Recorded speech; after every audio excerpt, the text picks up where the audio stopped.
శాంతాకారం భుజగశయనం పద్మనాభం సురేశం విశ్వాకారం గగనసదృశం మేఘవర్ణం శుభాంగం లక్ష్మీకాంతం కమలనయనం యోగి వృజ్ఞానగమ్యం వందే విష్ణుం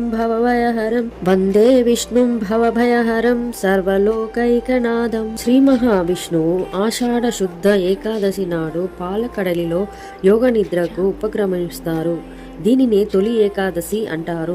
దేవతల ఒక రోజు మానవుల ఒక సంవత్సరమునకు సమానం అంటారు. అలా దేవతలకు ఒక పగలు 6 నెలలు మనకు ఉత్తరాయణంగా, ఒక రాత్రి మనకు 6 నెలలు దక్షిణాయనముగా పిలువబడుతున్నాయి. ఈ తొలి ఏకాదశి దేవతల రాత్రికి ప్రారంభ గుర్తుగా సూచిస్తారు. అందుకే ఈ రోజు మహావిష్ణుమూర్తి పాలకడలిలో శయనించే రోజుగా చెబుతారు.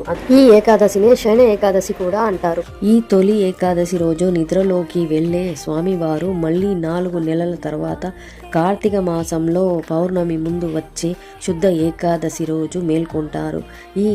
ఈ ఏకాదశినే వైకుంఠ ఏకాదశి అంటాము.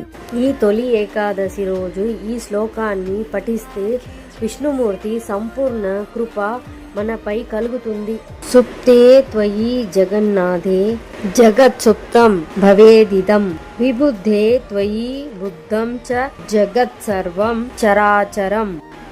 ఈ శ్లోకానికి అర్థం, ఓ జగన్నాథ విశ్వాధిపతి, నీవు నిద్రించినప్పుడే ఈ విశ్వమంతా నిద్రిస్తుంది, మరియు నీవు మేల్కొన్నప్పుడే చరాచర ప్రాణులతో సహా ఈ విశ్వమంతా నీతో పాటు మేల్కొంటుంది. ఓం నమో శ్రీమన్నారాయణాయ.